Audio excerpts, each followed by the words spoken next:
Listo, muchachos, ya. Buenas tardes nuevamente. ¿Cómo están? Ya que tenemos quórum, en este curso, en esta sesión solamente son 7, vamos a arrancar para adelantar un poco este tema de la compactación, pues que ya iniciamos ayer hablando sobre lo que es la estructura, lo que es la fábrica, un poco de las generalidades de lo que es esa estructura en los suelos. Vimos a dos niveles, lo vimos en suelos granulares y en suelos arcillosos. Vimos las diferencias que había entre ese concepto, entre la estructura de esos dos tipos diferentes de suelos, que son los suelos principales que nosotros manejamos en geotecnia. Luego empezamos a hablar un poco de la compactación. Vimos la compactación como una técnica para mejorar esos contactos, esa densidad, esa cantidad de contactos en el suelo, reducir sus vacíos y mejorar un poco su competencia mecánica. Y a partir de ahí empezamos a hablar ya de lo que es la compactación de una forma un poco más formal en términos de lo que es ese ensayo de Proctor, que vamos a ver hoy, y vimos algunas técnicas, o por lo menos la primera técnica de compactación en campo, que es utilizando estos rodillos de diferentes características, como veíamos, algunos pata de cabra, por ejemplo, para compactar arcillas, otros con vibración, como el video que vimos de este equipo de compactación, que sí que tiene un sistema de vibración de diferentes frecuencias y amplitudes. Y ahora vamos pues a terminar esa parte de la compactación de campo. Vamos a ver un par de técnicas más para ahí sí hablar un poco más de lo que es el ensayo Proctor para medir efectivamente esa compactación. Entonces, vamos a continuar por acá. Antes, ¿tienen dudas sobre lo que vimos ayer? ¿Alguna pregunta? ¿No? Listo, muchachos. Entonces continuemos.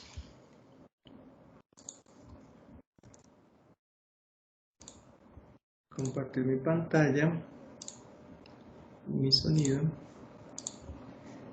Y continuemos hablando de esa compactación que se hace en campo. Entonces veíamos estos diferentes equipos que sí son soluciones para diferentes necesidades que se tengan, por ejemplo, acabados en capas de pavimento, capas asfálticas. Aquí equipos para compactar arcillas donde se necesitan altos esfuerzos, las arcillas son más difíciles de compactar. Equipos convencionales que, por ejemplo, incluyen vibración como el que vimos en el video. Equipos también muy comunes aquí en el país para hacer acabados, dar esa textura suave a las capas asfálticas en los pavimentos que ustedes, pues, digamos que esto es muy cercano a nosotros porque todos los días circulamos y sabemos que cuando generamos superficies de pavimentos que no tienen una buena textura, esas superficies de pavimento son muy ruidosas. Yo no sé si han pasado últimamente por la vía que va hacia Sincelejo. Hay partes donde han hecho un fresado, es decir, han pasado un equipo ese equipo raspa la superficie del pavimento, entonces queda una superficie muy, muy rugosa y apenas uno pasa el carro a esa superficie empieza a sonar muy duro, una vibración fuerte y un sonido muy fuerte. Eso no es deseable en pavimentos. Entonces uno con estos equipos trata de darle ese acabado. Por supuesto, en esa vía lo que harán ellos será después colocar otra capa asfáltica y compactarla con equipos de este estilo para generar ese acabado que reduzca o que maximice, que mejore el confort de la vía en términos de ruido y de la vibración que se genera. Ahora miremos, bueno, este tipo de técnicas con estos rodillos de compactación normalmente uno las utiliza en campo para construir pavimentos.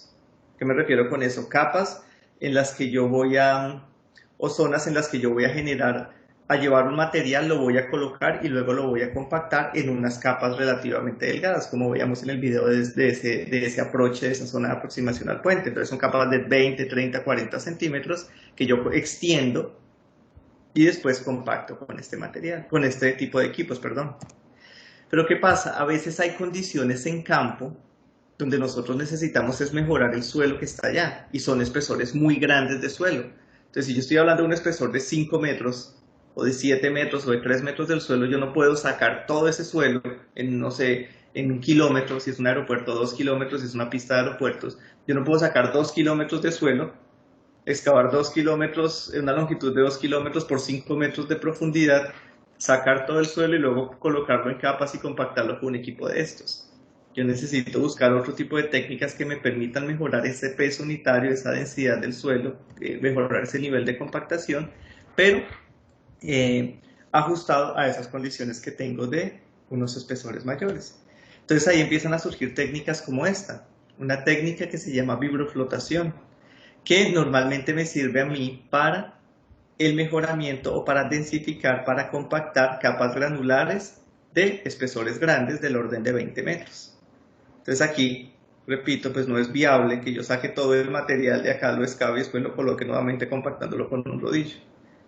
Entonces lo que hacen aquí, lo que se hace en estas técnicas es hacer una excavación con un equipo que ya les mostraré, que este taladro lo que hace es que a medida es muy pesado y él va vibrando e inyectando agua. Entonces este elemento, a medida que vibra por su propio peso y con esa inyección de agua que hace en estos suelos granulares, pues él empieza a profundizarse y va generando una excavación de este estilo. Cuando se hace ese proceso de vibración con agua, ese movimiento que yo estoy generando empieza a compactarme todo el suelo que está alrededor de esa excavación. Entonces en ese proceso lo que yo voy generando es, como ven aquí, cuando yo retrocedo mi elemento vibrador, en el proceso de salida de este elemento, lo que estoy generando alrededor de mi excavación es una zona aferente que tiene una mayor compactación en la cual yo he mejorado las propiedades. Y se utiliza mucho esta técnica cuando yo tengo potencial de licuación en suelos. ¿Se acuerdan que al principio del curso hablábamos de la licuación y decíamos que era esa falla repentina que tiene el suelo cuando él está sometido o cuando es sometido a una carga cíclica? Un suelo arenoso o limoso saturado tiende a colapsar porque se incrementa la presión del agua que está dentro del suelo. Entonces cuando se incrementa esa presión del agua, se reduce esa fricción que hay entre los granos de suelos que veíamos nosotros, y cuando hay pocos contactos, cuando esa arena está muy suelta, está poco compactada, pues hay pocos contactos, entonces cuando se incrementa la presión del agua por el sismo, el suelo pierde toda su resistencia al corte y todo lo que está encima falla. Entonces veíamos las famosas fotos de los edificios que se volteaban, básicamente se caían, se volteaban en los sismos, era por eso, porque se perdía toda la resistencia. Entonces con estas técnicas lo que se busca es mejorar, a incrementar esos contactos y compactar más el suelo para que se minimice esa probabilidad de que se presente esa licuación en los suelos.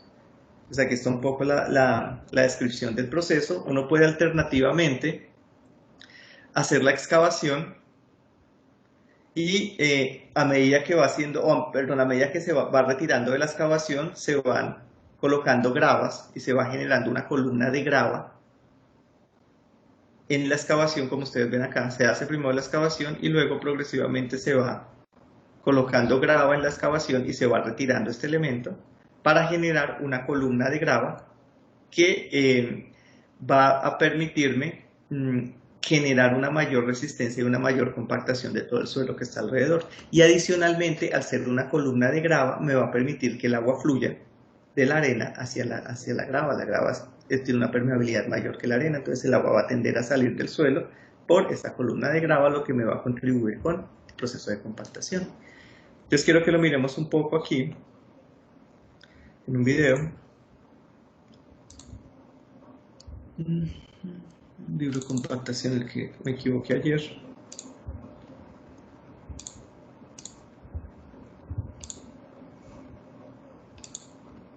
Ground improvement using deep vibrocompaction. Purpose is to provide protection against liquefaction. Entonces aquí el narrador empieza diciendo, el propósito es generar protección contra la licuación, como les comentaba hace un rato. During a seismic event. Also to provide a minimum ground bearing capacity. Work sequence. Set out a triangular grid with a 3-meter spacing using steel pins with a unique number marked label. Pretreatment CPT. Entonces, ¿qué es lo que se hace acá? Se genera una cuadrícula. Ustedes entenderán que en las intersecciones de la cuadrícula después yo hago mi proceso de vibrocompactación. Pero previamente, antes de iniciar el proceso de compactación, yo mido la resistencia del suelo. Yo necesito saber, utilizo un ensayo que se llama el ensayo de penetración con cono, que ustedes verán en cimentaciones. Con ese ensayo yo lo que hago es insertar un elemento, un cono dentro del terreno, y dependiendo de la resistencia que me ejerza el terreno a la penetración de ese cono, yo calculo la resistencia del suelo. Entonces, ¿cuál es la idea? Hacer el ensayo antes y conocer la resistencia del suelo antes de hacer el mejoramiento.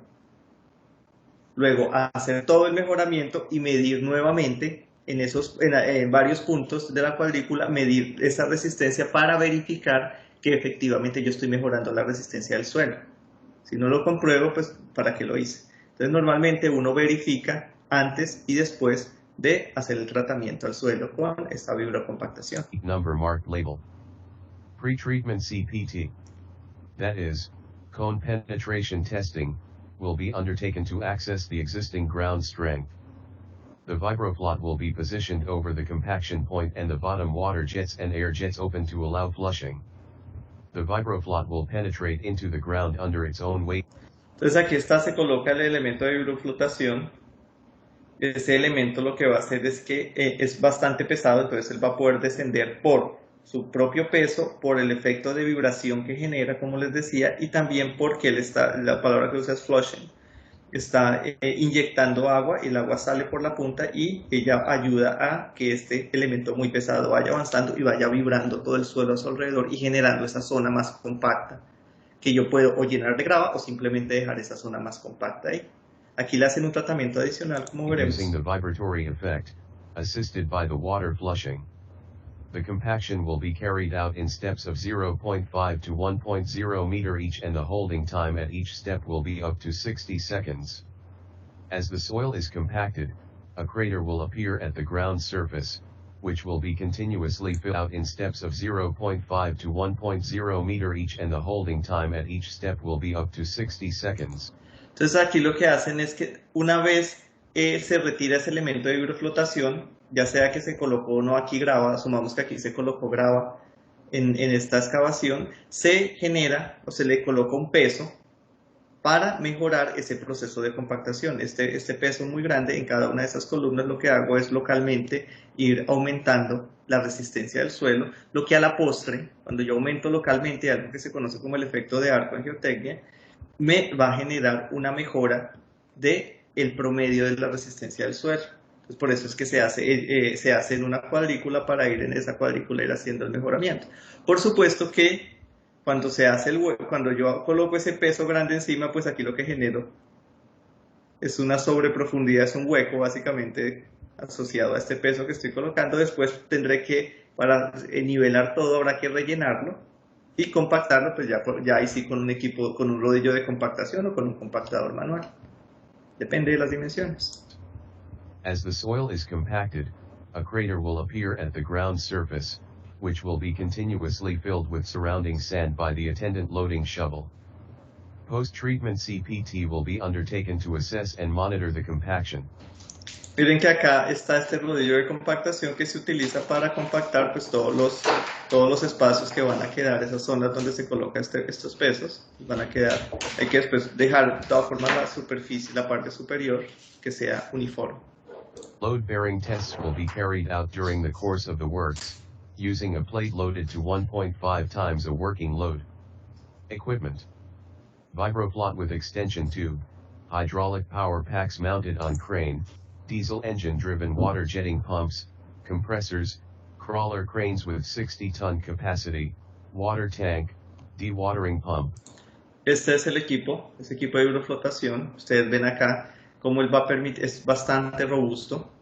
Ven que él permite acá tener estos hoyos aquí, estas perforaciones por las cuales el agua es lanzada hacia el terreno, o flush, inyectada hacia el terreno, para que él pueda ir avanzando, ayudar con ese proceso de avance. Finalmente lo que yo estoy haciendo ahí es con el agua y con el avance, es casi que erodando el suelo, agua a alta presión, lo erodo, y con el peso pues puedo ir avanzando. Using vibrocompaction to Pero es una pregunta. Cuénteme. Ajá, y eso no ocasionaría pues que el suelo quede debilitado pues por esa humedad que le está entrando, por el agua que le está entrando. No, la idea es que en el proceso, volvamos un poco. carried out in steps of 0. En el proceso, claro, el suelo va quedando debilitado, pero a medida que yo me retiro, cuando yo saco ese elemento de vibroflotación, yo sigo vibrando y en ese proceso de vibración yo lo que empiezo es a compactar todo el suelo que está acá. Claro, en el momento que entro así, todo este suelo pues va a quedar desacomodado, pero si yo sigo vibrando, en el momento que yo siga vibrando, todo este suelo que está aquí alrededor empieza a compactarse. Y si yo además de vibrarlo le estoy adicionando grava y todo ese proceso de vibrado, el proceso de vibración como tal me va a incrementar el peso unitario del suelo, me va a reducir los vacíos y me va por lo tanto a mejorar las condiciones del suelo. En general lo va a mejorar, pero porque en el momento de salir, que esté, 0.5 to 1.0 en el momento de salir el elemento, aquí, will be undertaken to access the existing ground strength. Vibration testing. Acá. En el momento que él entra y cuando sale es que yo continúo con ese proceso de vibración. En esa salida es que yo hago realmente el mejoramiento del suelo. Hago todo ese proceso como se ve mejor. Aquí. Ok, gracias. Miren esta diapositiva que cuando se hace el relleno, este elemento siempre está embebido en la columna de grava. Entonces él siempre está vibrando y esa vibración se le está transmitiendo a ese suelo. Entonces lo que usted va a tener es una franja aferente de una vez casi, haga de cuenta, una columna de suelo más compactado que va a ser más resistente que la columna, que el suelo que tiene alrededor. Más o menos es esa la idea. Listo. Eso respecto a la vibrocompactación. Hay otras alternativas, algo que se llama compactación dinámica, en la que el proceso se hace básicamente a golpes. El proceso de compactación va a ser a golpes. ¿A qué me refiero con eso? Se establece nuevamente un patrón, como ven acá, y se va a dejar caer una masa desde una gran altura, un peso muy fuerte, que es parecido a lo que uno hace en el laboratorio, como veremos. Se deja caer una masa grande. Aquí están alturas de caídas de entre 6 y 30 metros, ya vemos en qué consiste eso, con pesos que varían entre 2 y 20 toneladas. Imagínense un peso de 20 toneladas cayendo desde 30 metros de altura, pues eso compacta el suelo porque lo compacta. Entonces se establecen patrones, por ejemplo, un patrón como este, al 3 bolillo.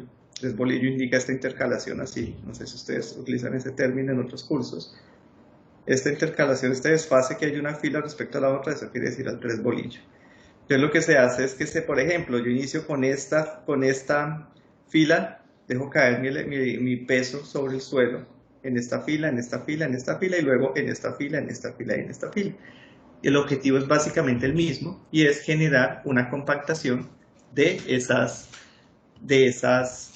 suelo, considerando que ese peso me mejora las condiciones particulares en ese punto. Regálame un segundo aquí, por favor.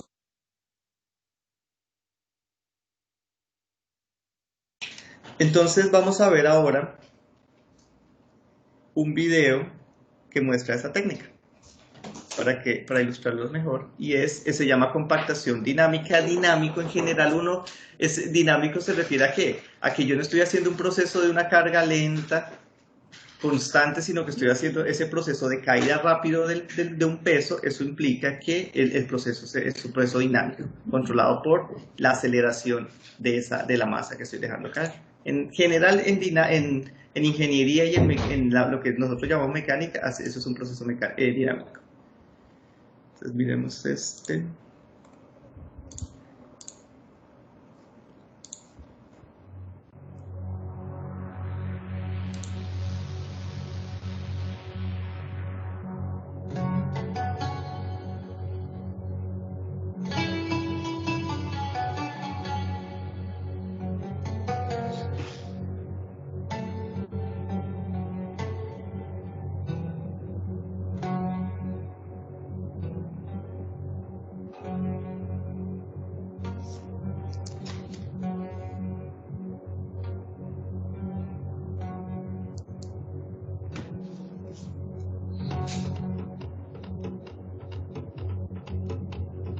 están generando la cuadrícula o el patrón que van a utilizar, eso depende del diseño que se haga.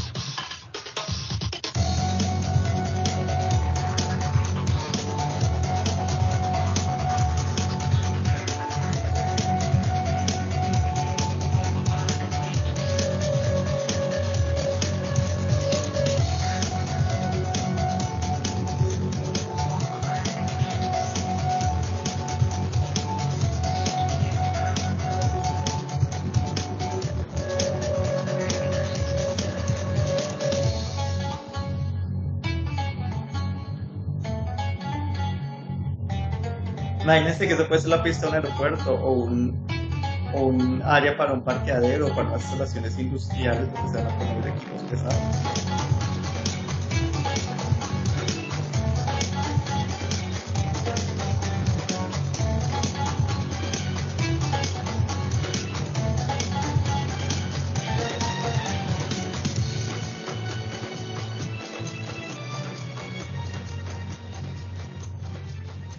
Si ustedes miran este método, en esencia se está generando una vibración también en el suelo, y una vibración que va generando la compactación. Entonces la idea es generar una onda. La onda es el golpe es una vibración que se va a transmitir por el medio, por el suelo, y esa onda, esa vibración, perdón, pues es la que me compacta el suelo. Se veía muy bien.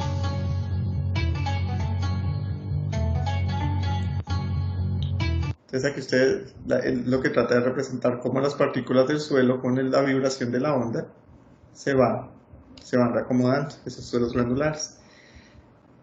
En este caso, miren que se habla de la propagación de esa onda desde 4 a 8 metros dependiendo del tipo de suelo, por supuesto.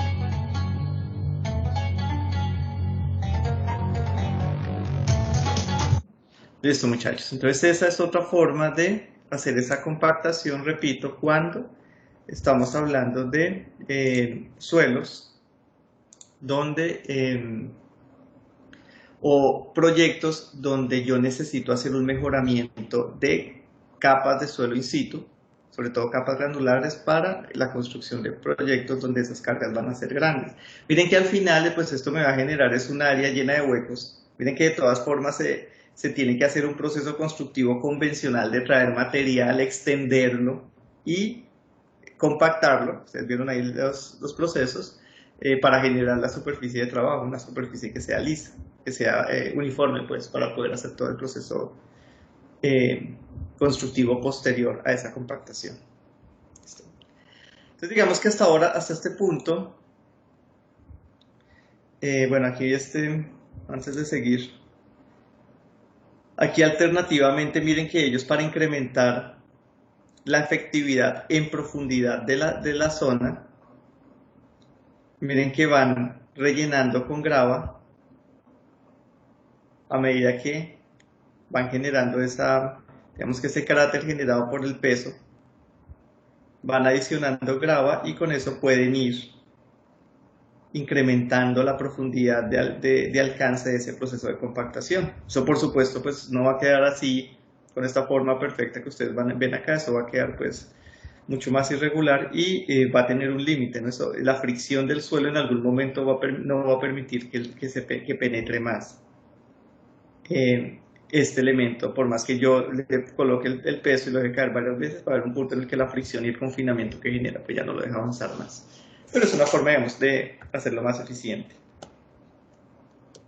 Entonces, como les decía, hasta ahora hemos hablado de un proceso de compactación, pues casi que como un cuentico, ¿no? Pues sí, se hace y se compacta y se mejora la resistencia, pero pues eso hay que medirlo, ¿no? Y hay que ponerle, digamos que el rigor que requieren los proyectos de ingeniería. Entonces lo primero que uno debe hacer es tratar de medir cómo caracterizo yo esa compactación de los suelos. Entonces les decía yo ayer que Para eso, este señor Proctor, en los años 30, se inventó una fórmula, ¿sí? Porque a la larga fue su propuesta y fue una propuesta que se acogió y ya hoy casi 100 años después, 90 años después la seguimos utilizando, 87 años después la seguimos utilizando y en su propuesta este señor Proctor básicamente nos dice que la densidad seca o el peso unitario seco, que es una medida del peso unitario del suelo, pero en este caso se hace en términos de ese peso unitario seco, que recuerden que es el peso de sólido sobre el volumen total de la muestra del suelo. Esa compactación va a depender de ese peso unitario seco, de la humedad, del esfuerzo de compactación y del tipo de suelo. Esfuerzo de compactación y tipo de suelo, que ya lo vimos en estos videos de los procesos de compactación. Por supuesto que entre más grande sea ese peso y más alta sea la altura de caída de esos elementos pesados, pues hay un mayor esfuerzo de compactación, habrá teóricamente una mayor compactación. Y el tipo de suelo, pues va a ser una cosa, y lo vimos en la fábrica, una cosa es tener suelos finos, arcillosos, donde hay fuerzas interparticulares que controlan o que tienen un efecto importante, a tener un suelo tipo arena o tipo grava, en el cual la vibración, por ejemplo, es muy relevante porque ahí ya no hay fuerzas interparticulares que controlen el comportamiento de ese suelo. Entonces va a depender de eso. Pero sobre todo, prestémosle atención a la densidad seca y a la humedad. Entonces la idea de lo que hace el señor Proctor en su procedimiento es generar unas gráficas de peso unitario seco versus humedad para definir un punto óptimo de compactación, es decir, hasta dónde yo puedo, en teoría, teóricamente, un suelo que tengo para hacer un mejoramiento, hasta dónde lo puedo compactar para que su comportamiento sea óptimo o su respuesta mecánica sea óptima. Eso a grosso modo es lo que propone este señor Proctor. Esto ayer lo vimos sobre el tema de la energía de compactación, pues que va a depender del esfuerzo de que se aplique y de las características, aquí está, y de las características del ensayo que yo voy a hacer y que les voy a describir hoy. Va a depender del peso, pensé en el ensayo de esta compactación dinámica, va a depender del peso del elemento, va a depender de la altura de caída, pues entre más alto hay una mayor energía de compactación, del número de golpes, entonces entre más veces dejaran caer ese peso a la grúa, pues había un mayor esfuerzo, una mayor energía de compactación, del número de capas, bueno, ya veremos por qué, y del volumen del suelo. Vimos en esos videos que eso era eficiente en espesores de 4 a 8 metros. Si yo estoy hablando de espesores mayores, pues ya tendré que pensar en otra técnica como la vibrocompactación, porque ese peso pues ya no va a llegar muy abajo. Ya más allá de 8 o 10 metros, pues ya se vuelve ineficiente que yo trate de usar una técnica de estas. Entonces ahora sí hablemos un poco del ensayo. Entonces, ¿en qué se basa este ensayo ensayo Proctor se llama? Este ensayo Proctor se basa en efectuar la compactación de un suelo dentro de unos moldes de dimensiones conocidas. Yo conozco las dimensiones y por lo tanto conozco el volumen de estos moldes. Aquí están. Entonces, hay unos moldes pequeños para algo que se llama el ensayo Proctor estándar y unos moldes más grandes para un ensayo Proctor modificado. Y en esos moldes pues yo voy a colocar suelo, ya lo miramos con detalle, yo voy a colocar capas de suelo. Entonces voy a colocar aquí por ejemplo una capa de suelo, en este molde que ven acá, que es este. Entonces aquí coloco, esto mide de altura 11 centímetros, entonces coloquémosle 5 centímetros de suelo y compactémoslo con este martillo. Entonces aquí ven a este operario, que él levanta este elemento y deja caer el martillo y con eso va compactando el suelo. Eso normalmente se hace 25 veces o 56 dependiendo del método que utilicemos, y lo que vamos es a compactar una de esas capas. Luego adicionamos más suelo, compactamos con otros 25 golpes con este martillo que pesa 2.5 kilogramos y con una altura de caída de 30 centímetros de un pie, 30.48 centímetros, cae y generamos otra capa y otra capa. Y así, y lo que hacemos es simplemente después medir qué contenido de agua tiene el suelo que utilicé y cuánto pesa el suelo.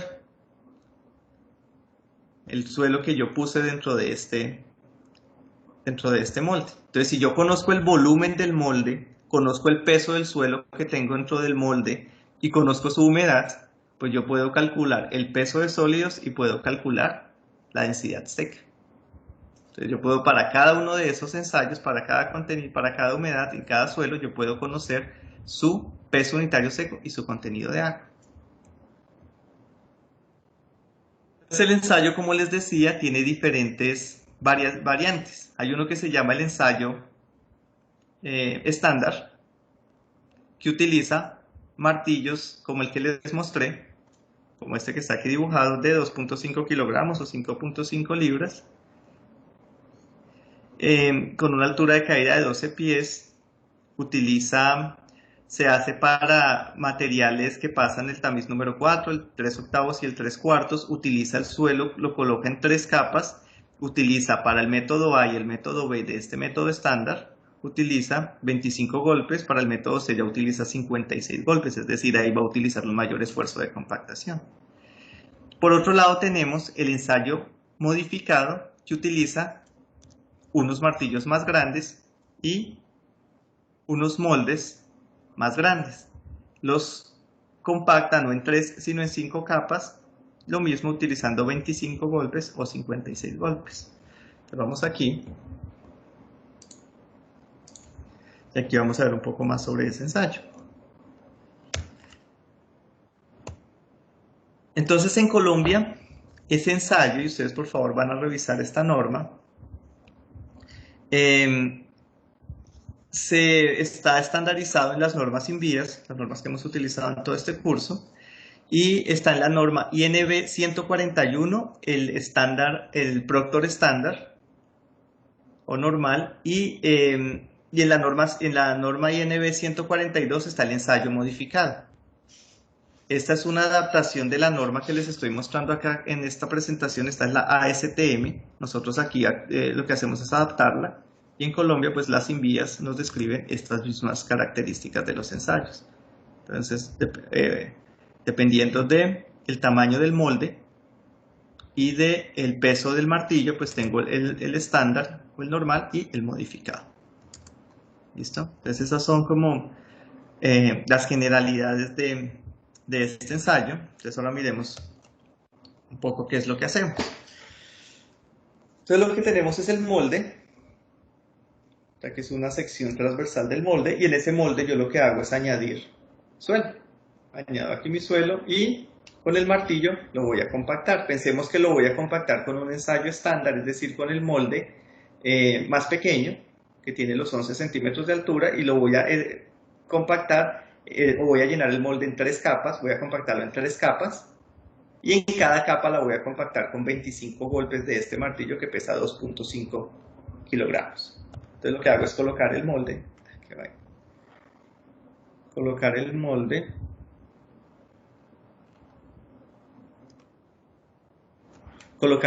sobre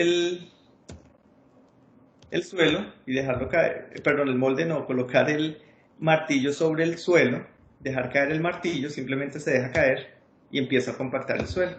Muevo el martillo, repito ese proceso 25 veces para el ensayo, para el método A o B del ensayo estándar, y al final lo que voy a obtener es una capa ya compactada con 25 golpes. Luego añado más suelo, compacto con 25 golpes y voy a obtener una segunda capa. Para la tercera capa, miren que el molde terminaba acá, ¿cierto? Miren que terminaba acá. Yo como necesito compactar una tercera capa y después garantizar que esa capa me llega justo aquí a ras del molde, porque yo conozco el volumen del molde. Entonces lo que hago es colocarle este collar que ya les muestro en esta presentación.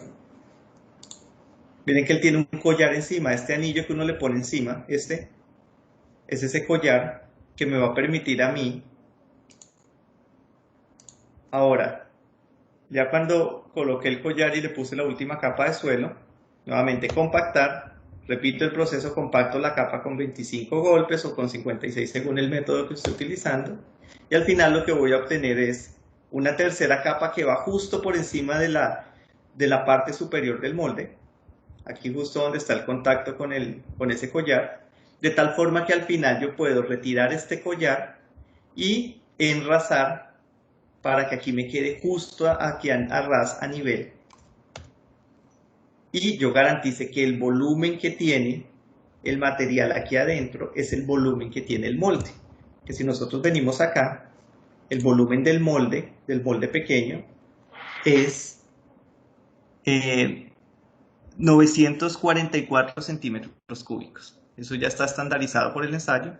Ese molde pequeño tiene 11.6 por 10.1 centímetros de diámetro. Eso me da un volumen de 944 centímetros cúbicos. Entonces la idea es que yo tenga un volumen de suelo compactado exactamente igual que el volumen del molde. Entonces, para controlar el volumen total del molde. ¿Qué también voy a conocer? Voy a conocer, yo antes del ensayo pesé el molde, ¿cierto? Peso mi molde. Luego, cuando ya lo tengo en esta condición, después de compactarlo, peso el molde más el suelo. Si yo conozco el peso del molde más el suelo y conocía el peso del molde, ¿qué puedo conocer?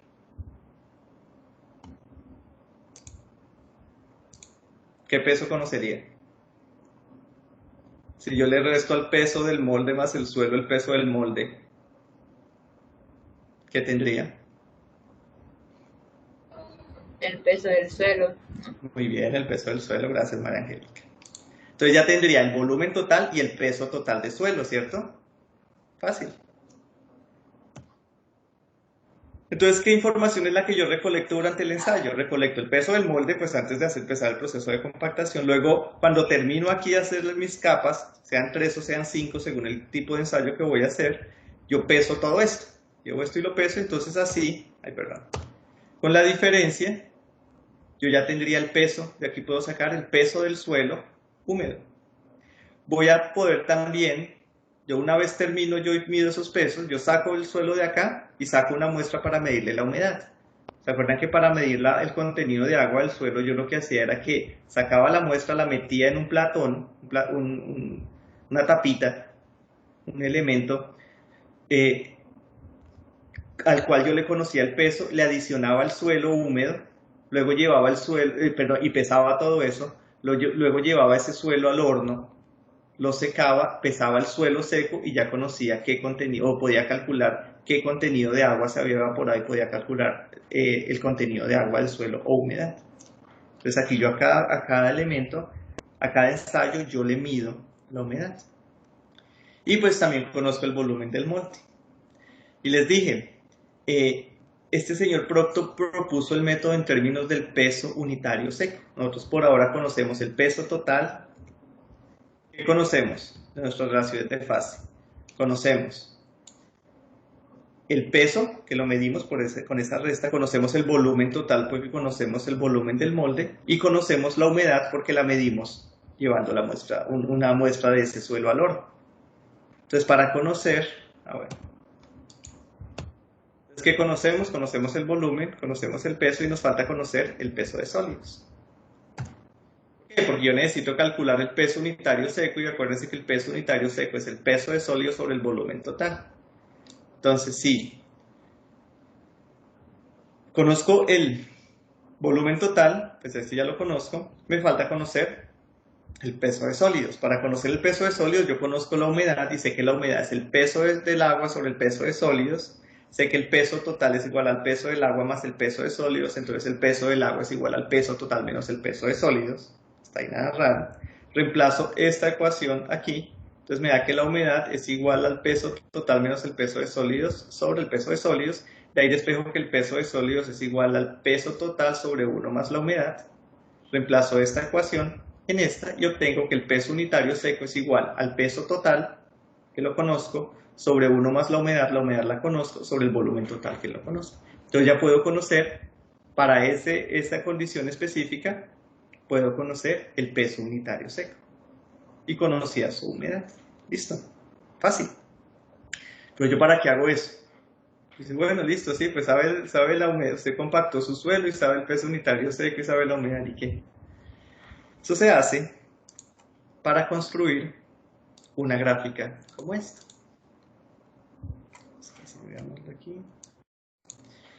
Una gráfica como esta que estoy señalando acá. Una curva como esta que estoy señalando aquí abajo. Entonces miren que aquí estoy dibujando peso unitario seco, o densidad seca como lo ponen acá, peso unitario seco versus humedad. Entonces en el procedimiento que yo les acabé de mostrar, para un contenido de agua, para una humedad, yo mido un peso unitario seco. Entonces hago mi ensayo una vez. Luego cojo mi muestra del suelo y le añado más agua y lo repito. Ahora nuevamente hago todo el proceso y mido el contenido de agua, calculo el contenido de agua, lo mido, perdón, y calculo el peso unitario seco con la información para esa segunda muestra. Repito el procedimiento con más agua, calculo humedad, perdón, mido humedad, calculo peso unitario seco, y repito el procedimiento unas mínimo 3 veces, idealmente 5, normalmente nosotros hacemos 4, para obtener una curva como esta, una curva que tiene aquí un punto máximo, que se empieza a incrementar hasta que llega a un máximo, que se conoce como la densidad peso unitario seco máximo para una humedad óptima. A partir de esa humedad óptima, si yo sigo incrementando el contenido de agua, este peso unitario seco empieza a reducirse. Aquí ya hay mucha agua, aquí hay muy poquita, y aquí estaría mi punto óptimo. ¿Cierto? Entonces, con esta curva, la idea de hacer ese ensayo es definir esta curva y saber qué contenido de agua yo le debo adicionar al suelo para llegar a una densidad óptima. Entonces ahí es cuando yo le digo, y ustedes veían en los problemas de relaciones de fase, no, el contenido de agua in situ en la zona donde se compactó es del 10%. Ese 10% debe salir de una curva de estas. No es que yo digo el 10% de agua en ese suelo que voy a compactar, no. Yo debo hacer previamente un ensayo Proctor y definir cuál debe ser ese contenido óptimo de agua en la zona que yo necesito compactar. Entonces ahí uno es cuando especifica y le dice al contratista, bueno, hágame esa capa de pavimento granular, pero necesito que la haga con un contenido de agua, por ejemplo, de aquí del 16%, y que llegue a una densidad al 90, uno normalmente, bueno, sí, que llegue a una densidad, por ejemplo, de 1.72, un peso unitario seco de 1.72 toneladas por metro cúbico, toneladas fuerza por metro cúbico, porque eso me dio mi ensayo Proctor. Entonces ese ensayo hay que hacerlo para conocer esta humedad óptima. Aquí hay otra curva, miren, aquí hay otra curva arriba. Esa curva corresponde a una mayor energía de compactación. Entonces, si ustedes miran acá, cuando yo utilizo un ensayo estándar, yo utilizo acá un esfuerzo de compactación de 600 kilonewton por metro cúbico, que corresponde a las 3 capas con 25 golpes con un martillo de 2.5 kilogramos fuerza. Pero si yo incremento el peso del martillo, ya 4.5 kilogramos fuerza o 44.5 newton, incremento el número de capas, pues ya mi energía de compactación, mi esfuerzo de compactación va a ser aún mayor. Entonces, si yo le meto más esfuerzo a mi compactación, pues voy a obtener unas densidades más altas. Entonces esta curva corresponde a un esfuerzo de compactación más alto que a esta curva. ¿Listo? Entonces esa es la idea de hacer un ensayo de compactación, definir esta curva y hacer definir ese punto, esa humedad óptima de compactación. Normalmente uno hace el ensayo Proctor estándar en vías convencionales, vías urbanas convencionales, se hace un ensayo Proctor estándar. Uno hace Proctor modificado cuando está diseñando, por ejemplo, rellenos o terraplenes o capas granulares en aeropuertos, cargas altas, cuando lo está haciendo en vías para sistemas de transporte masivo con buses, por ejemplo, biarticulados como Transmilenio en Bogotá, cargas muy altas, cargas concentradas, ahí sí uno ya empieza a trabajar con estas densidades y estos esfuerzos de compactación más altos, pues porque la vía va a estar sometida a esfuerzos más altos. Pero en condiciones normales, en casi todos nuestros proyectos de ingeniería se utiliza el ensayo de Proctor estándar, el ensayo que ustedes harán este es un ensayo que harán con chamorro, los pone a hacerlos a conseguir el suelo y los pone a hacer para diferentes suelos, les toca definir estas curvas. En el curso de pavimentos, después para hacer un diseño, con esto se diseñan pavimentos.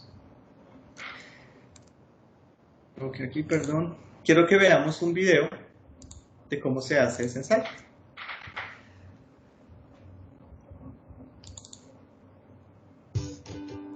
Este no es...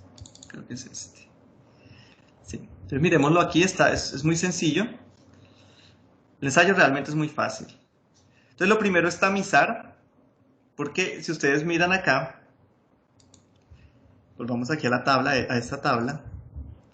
Si ustedes miran esta tabla, el ensayo se hace, por ejemplo, el método A del ensayo Proctor estándar se hace solamente para material que pasa número 4, el B para material que pasa 3/8 y el C para material que pasa 3/4. Entonces lo primero que uno debe hacer es pues tamizar.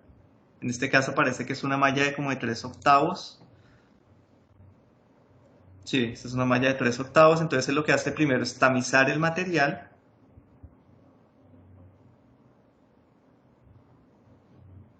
Y ahora sí, pues va a trabajar con el suelo que necesita. Entonces el primero empieza por el lado seco, es decir, con humedades bajas. Él añade un poco de algo de agua. Uno empieza normalmente con un contenido de agua, una humedad por ahí del 4 o 5%. Entonces uno añade agua para llegar a esa humedad. Hay que hacer las relaciones de fase para saber cuánta agua es. Entonces listo. Ya él hace un mezclado uniforme y ya tiene aquí su suelo uniforme con la humedad que él calcula. Entonces lo primero que hace es esa primera capa que yo les mostraba en la presentación de del PDF que les mostraba ahorita. Entonces listo, la primera capa y se compacta. Él en este caso él ya tiene puesto el collar, pues a veces uno lo pone para la tercera capa nada más. Entonces ahí ya lo compacta, 25 golpes, si es el estándar. Miren cómo él va girando, pues uno tiene que garantizar o repartir uniformemente esos 25 golpes, y ahí ya lo hizo para las 3 capas. Entonces finalmente uno cuando termina su tercera capa remueve el collar. Eso es duro, ese ensayo siempre es... Y ahora la idea es que uno necesita enrasar esto, él tiene ahí una regla, miren. Primero corta, eso es una regla metálica, enrasa, y ya tiene su molde que tiene el mismo volumen del suelo. Entonces ahí lo pesa, ya conoceríamos el volumen del recipiente y con esa pesada que él hizo ahí, ya conocemos el peso del suelo húmedo.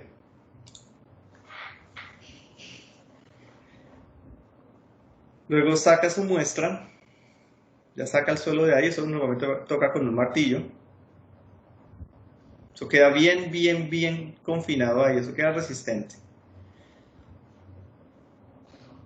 Entonces listo, sacó su suelo, entonces ahora uno debe conocer, finalmente uno necesita conocer el contenido exacto de humedad.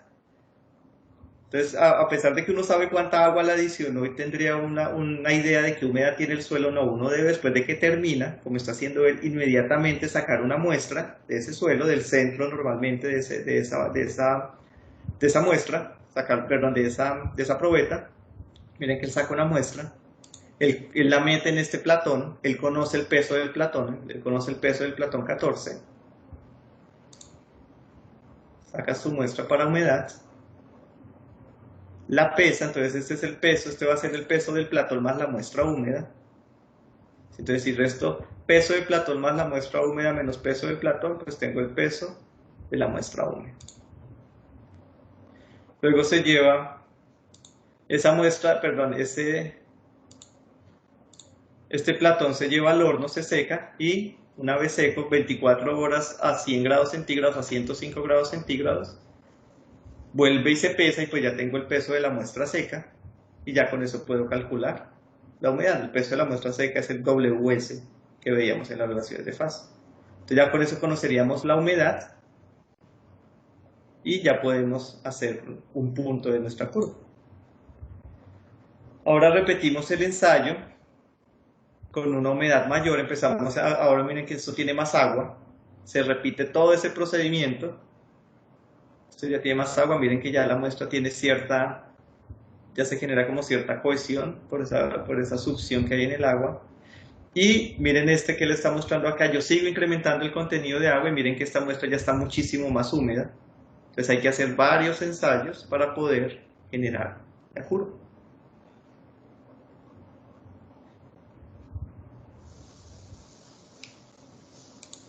Entonces esa es la idea de este ensayo Proctor para medir esta curva de compactación, se llama curva de compactación del suelo. Uno normalmente hace solamente una y como les digo la hace para el Proctor estándar. Ustedes seguramente en el curso de pavimentos les tocará hacer también alguna modificada más por temas pedagógicos. ¿Alguna duda, muchachos? ¿No? Sí, es muy sencillo, realmente aquí no, pues no hay mayores dificultades con esto, porque el ensayo es simplemente llenar un recipiente, compactarlo y después pesar. Ahí no hay mayor cosa que hacer tampoco.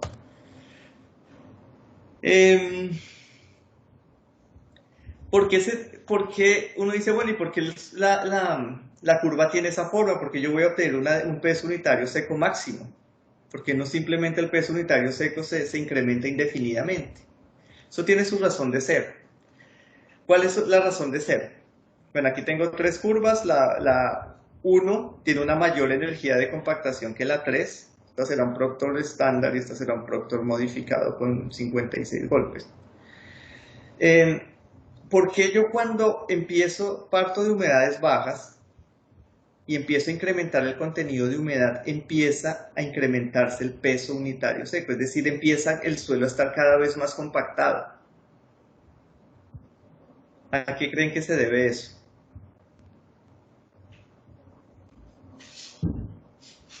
Profe, me repite, por favor. Cuando yo estoy incrementando acá, miren que la primera, en esta parte, centrémonos en esta curva de acá. Esta curva de compactación de aquí abajo es la 3. En la primera parte, que se llama el lado seco de la curva, porque la humedad es inferior a la óptima, en este lado seco de la curva, a medida que yo incremento el contenido de agua, es decir, incremento la humedad, se empieza a incrementar el peso unitario seco. Es decir, empieza el suelo a estar cada vez más compacto, más compacto. ¿A qué creen que se debe eso? ¿Qué creen que efecto está haciendo el agua en las partículas de suelo para que ellas empiecen a compactarse cada vez mejor, para generarme ese peso unitario seco cada vez mayor hasta llegar aquí a un punto óptimo?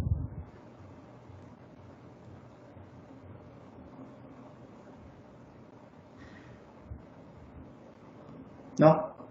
Eso se debe, muchachos, a que el agua, cuando el suelo está muy seco, los contactos entre las partículas también están secos, entonces hay una gran fricción, entonces es difícil que las partículas se reacomoden. Cuando yo empiezo a adicionarle agua, el agua digamos que empieza a lubricar, es decir, si empieza a lubricar esos contactos, empieza de pronto a reducir un poco la fricción en esos contactos de suelo, entonces ellos empiezan a acomodarse más fácil a medida que yo incremento el agua. Entonces en una primera parte, dígame. En la compactación de las vías, cuando la vía está demasiado seca, con mucho polvo, eso es lo que hacen. Le montan un carro tanque a que riegue el agua y ahí mismo va el vibro atrás compactando para que se pueda compactar, o si no, pues simplemente no se compacta. Exactamente, muy bien. Eso es lo que uno hace realmente. Uno define en laboratorio cuál es esa humedad óptima. Entonces uno debe, cuando uno ya hace las recomendaciones en campo, uno hace el cálculo utilizando relaciones de fase. Entonces uno sabe que si uno, por ejemplo, está compactando una capa que tiene, qué sé yo, un volumen de 100 metros cúbicos, uno sabe cuánta agua con este carro tanque yo debo adicionarle para llegar a una humedad cercana a esta óptima. Pues eso no va a ser exacto, pero sí. Entonces uno dice, adiciónele, qué sé yo, 100 litros de agua bien repartidos con el carro tanque, con ese equipo que va básicamente rociando agua. Rocíele 50 metros cúbicos de agua para que podamos hacer el proceso de compactación. Y tiene razón, de lo contrario, eso no se compacta nunca. ¿Por qué? Porque el suelo está seco, los contactos, hay mucha fricción en los contactos, entonces el agua en esa fase, en esa etapa, lo que va a permitirme es ir lubricando y me va mejorando. Las partículas se reacomodan más fácil cuando yo la compacto ya pensando en esa compactación en campo. Muy bien. Pero ¿qué empieza a pasar después del óptimo? Aquí muy bien, chéveres, me lubricó mis contactos, me redujo esa fricción entre los granos de suelo, pero llega un punto en el que eso ya deja de ser efectivo y nuevamente mi peso unitario seco empieza a reducirse. Entonces empieza nuevamente a llenarse de vacíos. Eso indica aquí que yo tengo cada vez más vacíos, menos peso unitario seco, pues esos son más vacíos. ¿A qué se debe eso? Se debe a que ahora el agua ya no está lubricando, el agua ya está en exceso y el agua empieza a ocupar espacio. Empieza a ocupar espacio en el suelo. Y ustedes saben que el agua tiene un peso unitario menor que el de un suelo, mientras que el de un suelo estamos hablando una gravedad, un peso unitario de sólidos del suelo puede ser 25 kilonewton por metro cúbico, el del agua es 9.8. Entonces cuando uno tiene ese efecto, el agua ya empezó, un material menos denso empezó a reemplazar el suelo, eso se va a ver reflejado en un incremento, en una reducción en el peso unitario seco, aquí porque ya tengo exceso de agua que al ser más liviana, menos densa, me está generando una reducción en el peso unitario seco del suelo manifestado en este lado. Se llama el lado húmedo de la curva porque estoy del lado con una humedad mayor a la humedad óptima de compactación. Entonces miremos algunos valores típicos. Cuando yo hago de peso unitario seco óptimo, estamos hablando más o menos entre 1.6 y 2 gramos fuerza por centímetro cúbico. En suelos orgánicos es muy bajito, es del orden de 9.4 kilonewton por metro cúbico. Y en un suelo granular bien gradado con finos, estamos hablando del orden de 22.8 kilonewton por metro cúbico. Entonces un suelo bien gradado, ustedes se acuerdan que vimos ayer, que cuando yo tenía tamaños pequeños metiéndose o llenando los vacíos en los espacios grandes, pues eso me generaba un arreglo, una fábrica más densa. Y esto se ve reflejado en estos valores altos de pesos unitarios secos que yo tengo en suelos bien gradados. Y en cuanto a humedades, en promedio tengo más o menos, esas humedades óptimas normalmente están entre el 10 y el 20%. Acuérdense que la humedad es el peso del agua sobre el peso de sólidos. En suelos granulares puede ser tan baja, puedo llegar a valores tan bajos como el 5% en unas arenas como estas, bien gradadas, de buena calidad, de un material bueno, mejor dicho. Son humedades de compactación, humedades óptimas bajitas, mientras que en suelos más malos, tipo arcillas, esas humedades de compactación pueden ser bastante altas. Pero estos son casos extremos. En términos generales, esas humedades óptimas están por acá, entre el 10 y el 20%. ¿Listo? Y los pesos unitarios secos, estos son los rangos, digamos que típicos. Miremos acá lo que nos mencionaba hace un momento. Si yo trato de compactar el suelo seco, pues yo no voy a obtener unas mejoras importantes en el peso unitario seco. Si yo empiezo a adicionar el agua, empiezo a tener una mejoría en ese peso unitario hasta que llego a un punto donde ya el agua está en exceso, ya empieza a ocuparme ese espacio del suelo, entonces empieza a reducirse ese peso unitario seco. Entonces el óptimo uno siempre debe estar por acá. Entonces ustedes van a ver cuando en su curso de pavimentos que le dicen, bueno, necesito que esa capa granular, esa capa de subbase granular, se me viene a la cabeza. Entonces uno va a las normas, a las especificaciones INVIAS y el INVIAS le dice, si usted está construyendo una capa de subbase granular, esa subbase granular debe compactarlo al 95% de la densidad óptima Proctor. Entonces, ¿qué quiere decir? Si a mí el ensayo Proctor de ese material en laboratorio me dio que la densidad óptima era de 2 gramos fuerza por centímetro cúbico, que esto es más o menos como 19 kilonewton metro cúbico. Si me dio 2 gramos por centímetro cúbico, yo necesito compactarla al 95% de esto, que eso sería, necesito alcanzar una densidad mínima de 1.9 gramos fuerza por centímetro cúbico. Entonces yo debo después verificar, ya ahorita vemos cómo se verifica, yo después debo verificar en campo que después de que yo terminé el proceso de compactación, alcancé como mínimo esos 1.9 gramos por centímetro cúbico que corresponden al 95% de la máxima que alcancé en laboratorio. Cuando yo hablo de capas ya más arriba de base granular, por ejemplo, en algunos casos me van a pedir que llegue al 100%, es decir, que alcance los dos en campo también. Entonces eso depende del proyecto y depende de la capa, y eso está especificado en las especificaciones de construcción del Instituto Nacional de Vías.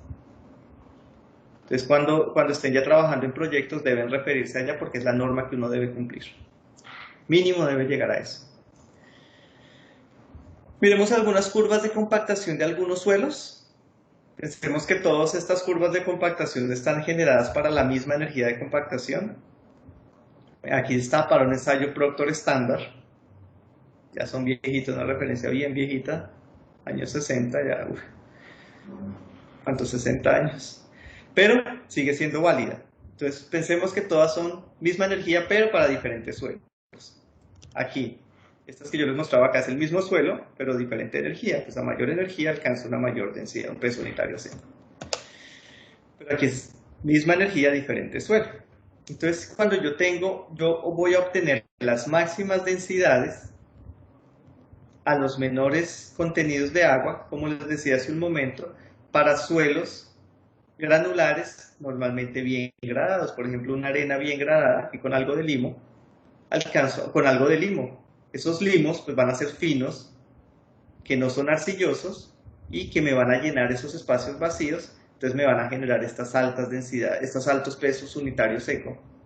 Ustedes siempre van a encontrar la palabra densidad seca. A mí me gusta más el peso unitario porque hemos trabajado siempre peso unitario, pero es lo mismo. Entonces en suelos muy bien gradados, que incluso tienen unas partículas de limo muy pequeñas que van a llenar todos esos vacíos, pues alcanzo altas densidades a humedades relativamente bajas. Ya cuando empiezo a tener unos suelos de menor especificación, por ejemplo aquí unos limos con unos limos bien gradados, aquí está la granulometría y los límites de Atterberg, el límite líquido y el índice, ustedes lo podrían clasificar si quieren. Entonces miren que esto sigue siendo no plástico, este NP quiere decir que es no plástico. Miren que sigue obteniendo unos valores altos aquí de resistencia, perdón, de densidad seca.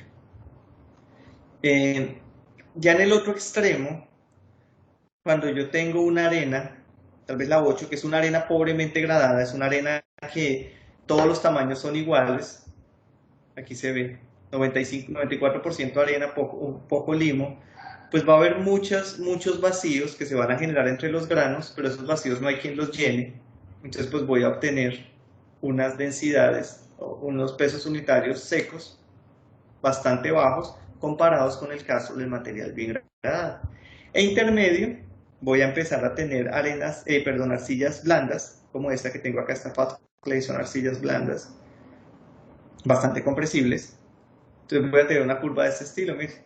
Y miren también que son poco sensibles al cambio de humedad. ¿A qué me refiero con que es poco sensible? Que yo estoy aquí variando en un rango grande la humedad. Miren, estoy casi que entre el 7 y el 20%, una variación grande. Y miren que la variación del peso unitario no es muy grande que digamos. Entonces, esa es una forma de ver también el efecto que tienen los diferentes tipos de suelo en esa densidad o peso unitario seco máximo que voy a tener en esa curva de compactación que voy a obtener. Entonces pues es un ensayo, es útil porque se usa, es decir, este ensayo se usa rutinariamente. Ustedes van a tener que lidiar con esto cuando estén trabajando en proyectos de ingeniería, ya sea en proyectos de vías o en proyectos de vivienda. Uno normalmente en proyectos de vivienda tiene que construir pavimentos, también cuando está construyendo instalaciones industriales, por ejemplo bodegas. Todo eso uno debe controlar la compactación del suelo, de los pisos en este caso, de una bodega. Siempre uno debe controlar eso y está especificado y son ensayos que se hacen muchísimo. Ustedes ven, son fáciles. En las obras ustedes encuentran reportes de ensayos Proctor por todo lado, mientras que encuentran pocos de otros ensayos de geotecnia, pero Proctor hay muchos porque son muy sencillos. Hay que tener básicamente un molde y el molde y una balanza, y ya con eso el ensayo se puede hacer. no se necesita mayor cosa. Pues tiene algunas limitaciones como todo. Se utiliza para materiales relativamente finos con tamaño menor a 3/4 de pulgada. A veces en el proceso de compactación yo obtengo un fracturamiento de las gravas, eso puede aumentarme la densidad del suelo, cosa que ese fracturamiento de pronto en campo no se da y no estoy como incrementando esa densidad, y en campo eso probablemente no pase. También tiene algunos problemas esas curvas con los suelos que no están bien gradados, y esto es clave. La fábrica obtenida es diferente, con el ensayo Proctor es diferente a la que se obtiene en campo.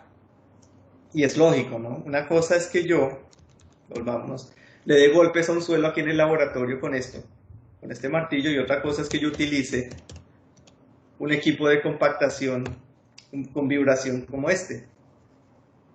Entonces, puede que yo llegue a las mismas densidades, pero al final la fábrica, la estructura del suelo puede ser diferente y seguramente es diferente.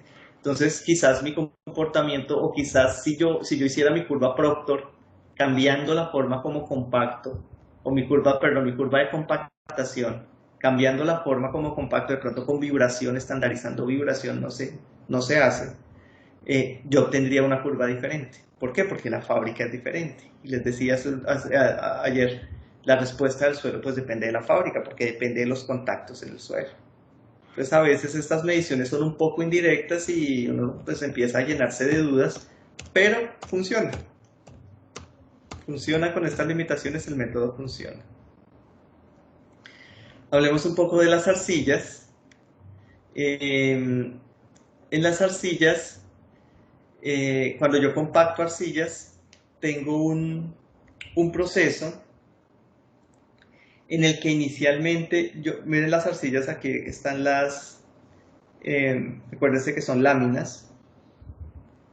Entonces inicialmente pues voy a tener un incremento, empieza a generarse grumos de arcilla, y esos grumos de arcilla, cuando empiezo yo a incrementar el contenido de agua, inicialmente permite que esos grumos se acomoden, ¿cierto? Empiecen esos mismos grumos empiecen a deslizarse uno sobre otro, pero trate de mantenerse esa misma estructura de grumos, y empieza a incrementarse aquí un poco la densidad del suelo, el peso unitario seco. Empieza aquí a incrementarse. Pero ¿qué pasa? Cuando yo incremento mucho el contenido de agua, esos grumos ya empiezan a deshacerse.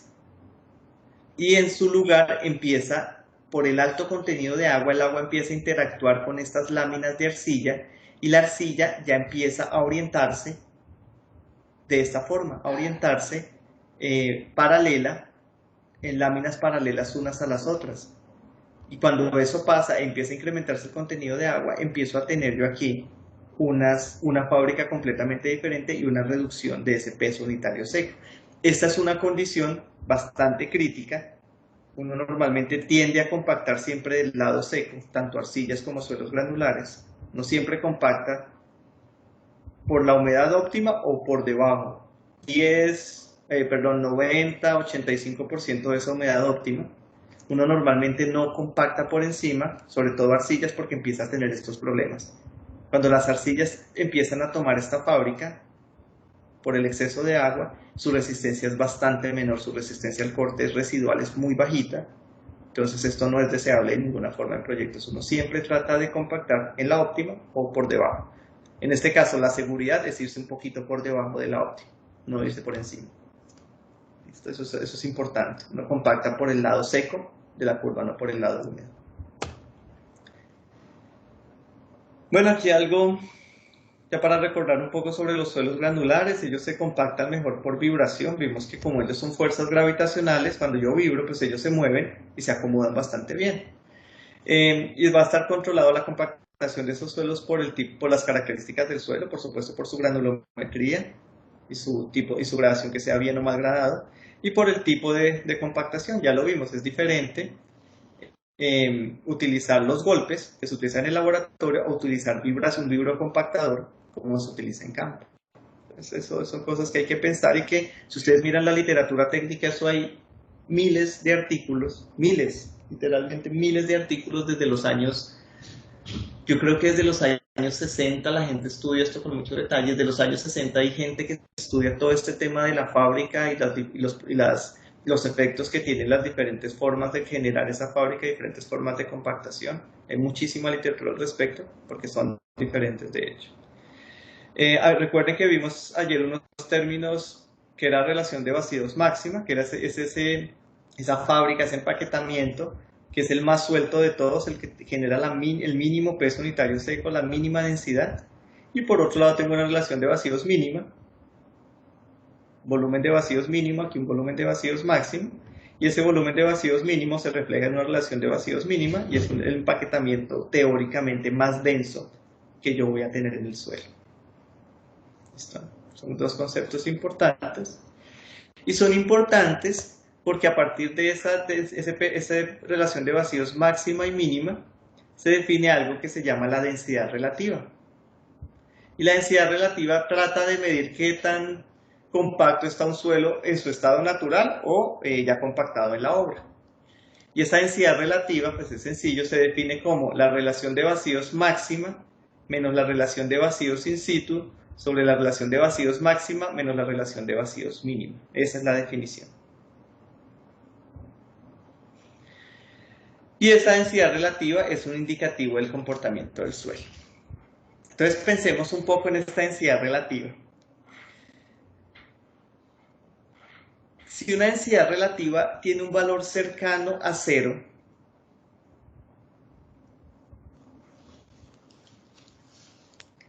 si esa densidad relativa tiende a 0, el suelo, ¿ustedes qué piensan? ¿Que está suelto o que está compacto? Que es denso. Si esta densidad relativa, como está aquí la fórmula, si esa densidad relativa tiende a 0, el suelo ¿está suelto o es denso?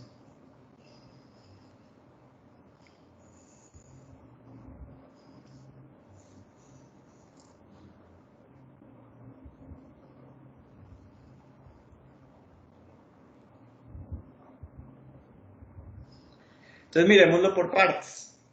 Esto, densidad relativa máxima, esa es una propiedad del suelo que está definida por el empaquetamiento más suelto. Entonces digamos que es constante. Lo mismo que la densidad relativa mínima. Esa es una característica inherente al suelo. Entonces hay un empaquetamiento, una fábrica que me va a generar una máxima relación de vacíos. Y hay otra que me genera una mínima relación de vacíos. Demos eso por sentado. Lo que me está variando aquí es este E in situ o este E en la obra. Esta relación de vacíos la que estoy midiendo. Entonces pensemos que yo medí una E in situ, una relación de vacíos in situ en mi proyecto, y me dio que esa relación de vacíos, que esa densidad relativa con esa relación de vacíos que medí in situ me dio muy pequeña, me dio casi 0. ¿Eso qué quiere decir? Que este numerador tiende a 0, ¿cierto? Que la E máximo menos la E que yo medí tiende a 0. Eso indica que esta relación de vacíos que yo medí en mi obra o en el sitio o en mi proyecto está muy cerca a la relación de vacíos máxima, ¿cierto? Porque esto tiende a ser 0.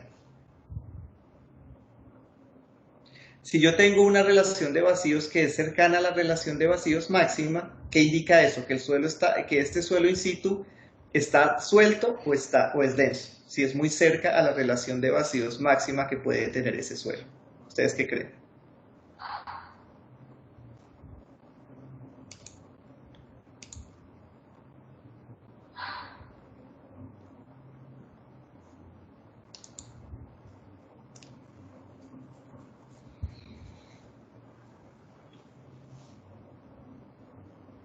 ¿No? Pensémoslo así, para que esto quede claro. Ustedes me van a creer que yo voy a dibujar aquí. Voy a dibujar unas partículas de suelo, que son estas. Estas partículas de suelo. Esas. Ese es mi suelo. Tiene esas 6 partículas. Esas partículas de suelo yo las puedo organizar como sea. de cualquier forma. Pero hay una forma que me va a generar la máxima relación de vacíos. O sea, hay una forma que yo puedo coger y ponerlas así, vamos a ver. Sería como así. ¿Cómo sería? Pensemos que yo las organizo, pongo estas tres aquí. Pensemos que las voy a poner en contacto todas para que me dé la máxima relación de vacíos. Y voy a poner las pequeñas por acá arriba. Entonces pensemos que esto me da la relación de vacíos máxima. Es decir, cuando el suelo está muy suelto, y eso es algo, pensemos que es algo teórico, es algo, un concepto que hay una forma de organizarlos que me da una máxima relación de vacíos, mis partículas de suelo. Sí. Pero hay otra forma de organizarlas. Yo puedo organizarlas, me perdonan los dibujos, pero dibujar suelos no es tan fácil. Entonces yo puedo organizarlas mejor así. Y ahora voy a acomodarlas muy bien aquí. Y voy a coger estas partículas pequeñas y las voy a meter por aquí. Hacemos que las partículas caben aquí. Voy a meter esta por aquí también. Voy a ponerlas muy en contacto todas y voy a poner esta por acá. Entonces ahora hice otro arreglo y pensemos que ese arreglo, cuando yo mido la relación de vacíos ahora de este suelo, pensemos que es un millón de partículas, pero no voy a dibujar un millón, vamos a dibujar estas 6. Entonces pensemos ahora que estas 6 me dieron una relación de vacíos mínima. Que en el laboratorio hay una forma de medirla y ustedes la van a buscar. Hay una forma de medir esa relación de vacíos mínimo, por lo menos de tratar de medirla. Entonces tengo una relación de vacíos máxima, es decir, la forma como yo organizo esas partículas, mi suelo, las partículas de mi suelo, de la arena o de lo que sea, arenas usadas para suelos granulares, para que me dé el máximo número de vacíos en el suelo. Por otro lado, las organizo para que me dé la mínima relación de vacíos, las mismas partículas, el mismo suelo. Entonces piensen que entre esta relación de vacíos máxima y esta relación de vacíos mínima están todas las posibles formas de organizar, todas las fábricas posibles de suelo están entre estas dos. Entonces pensemos que yo voy a organizar mis suelos de una forma tal, o el suelo in situ como está en la obra, me dio una relación de vacíos que está por aquí. Están organizados de cierta forma que me dieron unos vacíos con una relación de vacíos correspondiente que me dio por acá, ¿cierto? Que me dio por acá, me dio un valor que sería el E in situ. In situ, muy cercano a el E máximo. Entonces si yo calculo la densidad relativa acá, y recuerden que la densidad relativa es el E máximo, no lo voy a volver a escribir, bueno, sí, el E máximo, escribámoslo con los colores, es el E máximo menos el E in situ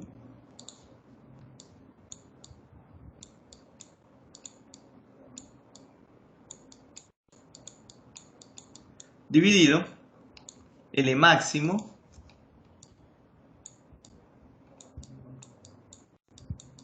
menos el E mínimo. El E mínimo está en azul. Entonces, este rango E máximo menos E mínimo, pues esto es constante para mi suelo, ¿no? Hay una forma, solamente está, esta forma yo la defino, hay una forma de organizarlos para que me dé ese máximo y hay una forma de organizarlos para que me dé el E mínimo. Esto digamos que es una constante, ¿cierto? Lo que va a ser variable, pues va a ser el numerador. ¿Por qué? Porque tengo este E in situ que es el que yo voy y efectivamente mido en el proyecto. Cualquier fábrica del suelo va a estar entre esta y entre esta. Estos son los extremos de la relación de vacíos de mi suelo. Cualquier otra relación de vacíos está entre estas dos. No tengo ninguna relación de vacíos más pequeña, más grande que esta, ninguna relación de vacíos más no son posibles, más pequeña que esta. No puedo organizar mis partículas de forma tal que me dé una relación de vacíos inferior a esta, ni superior a esta. Entonces yo fui a mi obra, hice mi compactación, me dijeron compacte al 100% del Proctor, hice la tarea juicioso, o no fui tan juicioso y solamente compacté al 90% y me dio la in situ por acá. Bueno, compacté al 90% y fui y me di la densidad relativa y me dio una densidad relativa que va a ser una densidad relativa bajita porque el E máximo menos el E mínimo pues es pequeño, es solamente esta diferencia acá. Entonces esa densidad relativa va a ser pequeña. Eso me indica que el suelo in situ tiene una relación de vacíos cercana a la máxima, es decir, tiene muchos vacíos, entonces es un suelo que está suelto, ¿cierto? Pero digamos que yo fui juicioso, me dije, no, hagamos bien las cosas, entonces hice ahora mi compactación al 100%, la hice muy bien con el agua que me dijo el ingeniero geotecnista, hice bien mi trabajo, entonces y fui y medí, ahora sí, después de haber hecho bien las cosas, porque aquí me dijeron, eso no sirve, repítalo, entonces fui y medí, y ahora sí mi E in situ me dio por acá. Relación de vacíos in situ, pues ya me dio una relación de vacíos in situ ahora más cercana a la mínima, es decir, al ser más cercana a la mínima voy a tener menos vacíos, lo que indica que el suelo está más compacto, ¿cierto? Eso quiere decir que la densidad relativa blanca, que llamémosla la DR1, y esta pongámosle la 2, la densidad relativa 1 va a ser menor que la densidad relativa 2, ¿cierto? Lo que indica que el suelo, o que cuando yo hice mi trabajo bien y si compacté como debía, obtuve una densidad relativa menor, lo que indica que este suelo está más compacto porque aquí arriba, porque la densidad porque la relación de vacíos que medí está más lejos, o está, perdón, más cerca de esa relación de vacíos mínima, que es cuando tengo el menor número de vacíos. ¿Listo? Ahora sí es un poco más claro este concepto. Sí, profe. Listo, gracias. Gracias, Javier. Entonces eso es la densidad relativa y se utiliza para eso. Me sirve también, es un indicador también de qué tan compacto está mi suelo, pero pues tiene problemas, lo mismo. Ella solamente mide, es difícil de medir esa relación de vacíos máxima y mínima. Hay una forma de hacerlo que quiero que por favor busquen y lean. Pero es difícil, realmente es muy difícil garantizar que uno efectivamente está organizando ese suelo, porque es que no son 6 partículas, son cientos de miles de millones, es un infinito número de partículas. Entonces no es tan fácil, así está estandarizado en laboratorio. Nuevamente, yo con esto trato de comparar relaciones de vacíos, estoy mirando qué tantos vacíos tengo, pero no cómo están organizados. Entonces no estoy midiendo realmente la fábrica, sino una medida de los vacíos que tengo. Bueno, esto también. Puedo tener la misma densidad relativa con fábricas diferentes. Esos vacíos yo no sé cómo están distribuidos en mi suelo.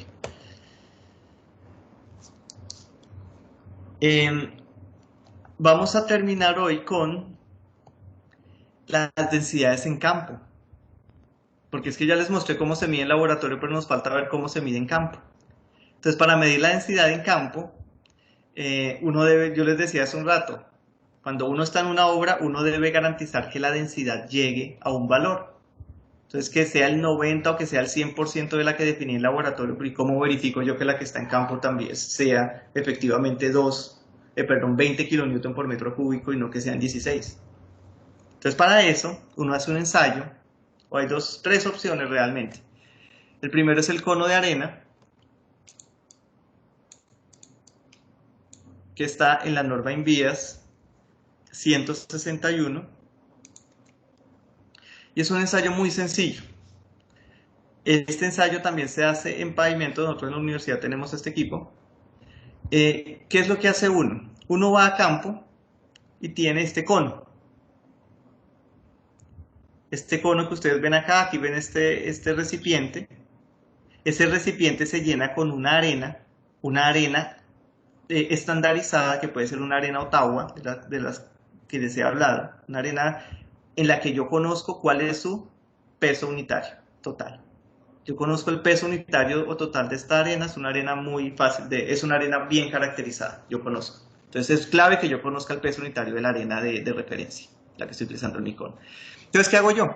Yo voy a campo y hago un hueco. Saco todo el material, coloco este plato aquí, este plato protector acá, hago el hueco, saco todo el suelo de ese hueco, esto ya está en la capa que compacte, a la cual ya le pasé mi rodillo compacto, mi vibrocompactador o el pata de cabra, el que sea. saco el suelo en una bolsa, con todo el cuidado del mundo saco todo el suelo para conocer el peso total del suelo en el hueco que hice. Eso es fácil.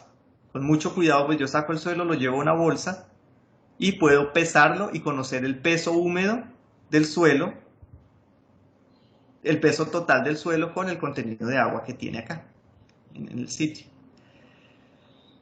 Ese suelo ya entonces ya tendría el peso total del suelo en el hueco.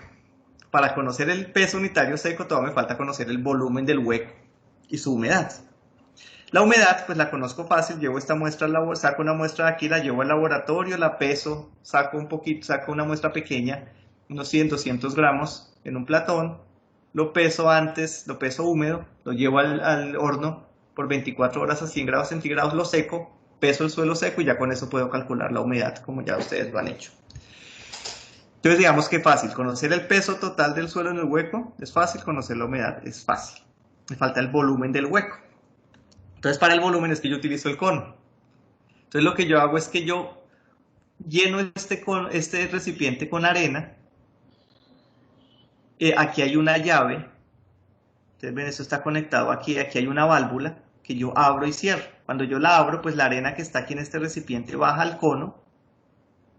Ese cono yo lo coloco sobre el hueco como se ve acá. Abro la llave y dejo caer arena hasta que me llene el hueco del cono. El hueco que es la excavación pequeña que hice. Ese hueco que hice. Entonces, ¿qué condición qué voy a tener ahora? Voy a tener el hueco lleno de arena, arena que conozco muy bien, bien caracterizada. Voy a tener una arena en el cono y voy a tener una arena en el recipiente. Entonces, lo que yo hago es definir todos los pesos W1, W3, W4 y W5. ¿Y qué son esos pesos? El peso 1 es el peso de la arena antes del ensayo. Eso yo sé cuánto pesa la arena, toda la arena que le cabe a mi recipiente. Va a tener aquí alguna referencia y yo sé que hasta esa referencia al suelo le cabe una arena. Es decir, la cantidad inicial de arena, el peso inicial de la arena yo lo conozco. También debo conocer el peso de la arena después del ensayo. Entonces, ¿qué quiere decir eso? Que yo abro la válvula y aquí me va a quedar dentro de mi recipiente, me va a quedar una arena, ¿cierto? Entonces yo puedo calcular el peso de esa arena que queda aquí. W3 va a ser el peso de la arena que llena el cono y el suelo. Entonces, si yo resto W1 menos W2, pues me va a quedar toda la arena, el peso de la arena que me llenó el cono y que me llenó este hueco, el hueco que hice. Yo previamente calculé W4 y W4 es el peso o la masa de arena dentro del cono. Como yo tengo mi aparato, yo conozco de esa arena cuánto pesa la arena que cabe en el cono, ¿cierto? Que lo puedo calcular también como el peso unitario de la arena, que ese lo conozco. Es una arena bien estandarizada por el volumen del cono. Si yo mido el cono, pues el volumen y puedo calcular el peso de la arena en ese cono. Eso no tiene problema, es decir, este es un valor conocido. Y el W5, que va a ser el que me interesa, es el peso de la arena dentro del cono, que va a ser el W3 menos el W4, ¿cierto? W3, acuérdense que era toda esta arena que está aquí abajo, menos el W4, que es la arena que está en el cono, pues me da el W5. Entonces el volumen del cono, del hueco, pues va a ser el W5, que es el peso de arena que tengo acá, dividido el peso unitario de la arena, que ese lo conozco, esa arena es conocida, repito, lo conozco. Entonces, si ya conozco el volumen total, el peso total del hueco y su humedad, con las relaciones de fase que les mostré hace un rato, puedo calcular el peso unitario seco. Así. Entonces ya puedo conocer el peso unitario seco de ese material, de ese suelo in situ. Esa es la forma de hacerlo. Hay otras formas de hacerlo utilizando un balón de caucho, en el cual yo lo que hago es, este es el balón de caucho, es un equipo en el que yo lo que hago es meter una membrana dentro del suelo e inflarla y puedo conocer, yo conozco las características de la membrana, puedo conocer el volumen de la membrana, de la parte de la membrana que queda en el suelo y puedo calcular el volumen del hueco de esa forma. El objetivo es conocer el volumen de esa excavación que hago. Y alternativamente, yo puedo mandar utilizar un densímetro nuclear, en el cual yo lo que hago es que inserto un elemento, eso casi no se usa porque es riesgoso, un elemento que yo inserto en el suelo, en la capa, y lanza un haz de fotones. Ese haz de fotones es recibido aquí por un receptor que mide qué porcentaje de esos haces que mandé yo estoy recibiendo efectivamente en mi reflector. Y pues ya utilizando más teorías de propagación de ondas, de propagación y refracción y reflexión de ondas, se puede relacionar la densidad del suelo con la lectura que yo estoy haciendo aquí en este densímetro nuclear, que insisto, no es tan común aquí en Colombia, porque es riesgoso. Y entonces ahí puedo calcular una compactación relativa, que no va a ser otra cosa que la densidad que yo mido en campo sobre la densidad máxima, el peso unitario seco, perdón, máximo en el laboratorio multiplicado por 100. Entonces, si en el campo me dio 1.9 y la que yo había especificado era 2, entonces esa compactación relativa va a ser del 95%. ¿Listo? ¿Preguntas, muchachos? ¿No?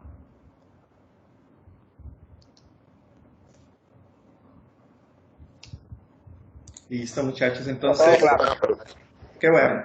Estos temas, yo mañana, si no tengo clase hasta las 9, mañana es de las 6, entonces mañana voy a ponerme la tarea de descargar todo esto y subirlo a Moodle para que les quede disponible. ¿Listo? Entonces, muchachos, que tengan buena tarde y nos vemos el lunes. Listo, profe, chao. Que pase bien. Chao. Gracias, igual. Gracias, profe.